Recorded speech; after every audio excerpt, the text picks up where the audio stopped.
একটা জামার সৌন্দর্য কিন্তু বেশিরভাগই লুকিয়ে থাকে গলার ডিজাইনের উপরে। এজন্য আমি ট্রাই করি সব সময় জামার গলা একটু গর্জিয়াস করে দিতে। যেকোনো সুতির ড্রেসেও যদি গলাটা সুন্দর করে দেওয়া যায়, ডিজাইন করে দেওয়া যায় তাহলে কিন্তু এই ড্রেসের সৌন্দর্য অনেক গুণ বেড়ে যায়। আর কাফতান গলা তো কোনো কথাই নেই। কাফতান গলা অনেক ভালো লাগে। আমি অনেকগুলা ড্রেস কাফতান গলার বানিয়েছি।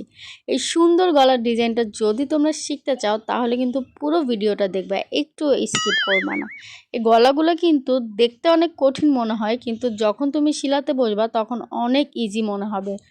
প্রথমে একটা বেল্ট তৈরি করে নিতে হবে, যেটা কাফতান গলার মধ্যে লাগিয়ে দিতে হবে। আর বেল্ট তৈরি করাটা তো দেখিয়েই দিলাম, অনেক সহজ। জাস্ট লেসটা দিয়ে দুইটা কাপড় দুই দিক থেকে দিয়ে সেলাই করে দিতে হবে। আর তারপর গলা তুমি যতটুকু ডিপ পরবা ওই মাপ অনুযায়ী গলাটা কাট করে নিতে হবে। আর দেন এভাবেই সুন্দর করে লাগিয়ে দিবা, আর কলম দিয়ে মার্ক করে নিবা, তাহলে আর একটু ইজি মনে হবে। বেল্টটা লাগানোর পর নিচের এই দুই সাইডটা চিকন করে কাটিং করে নিবা, তাহলে গলার শেপটা অনেক সুন্দর হবে। আর এভাবেই তোমরা সুন্দর একটা কাফতান গলা তৈরি করে নিতে পারবা। আর এই কাফতান গলার টপস বলো, কুর্তি বলো, জামা বলো, সব কিছুতেই এই কাফতান গলাটা ব্যবহার করা যায়। আর এই গলাটা দেখতেও যেমন সহজ, এটা কিন্তু শিলাতেও অনেক সহজ।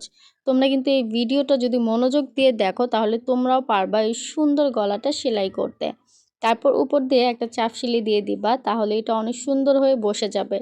তখন তুমি আয়রন না করলেও এই গলাটা অনেক সুন্দরভাবে থাকবে। আর এভাবেই তুমি শিখে নিবা এই সুন্দর গলাটা। আমি মনে করি কি জানো, প্রতিটা মেয়েরই উচিত এই ছোটোখাটো হাতের কাজগুলো শিখে নেওয়া, যেন নিজের ড্রেসগুলো নিজেই বানাতে পারে। কাফতান গলার ড্রেস যদি তুমি বানাতে চাও তাহলে কিন্তু ভিডিওটা শেয়ার করে রাখতে পারো, পরে দেখে বানাতে পারো।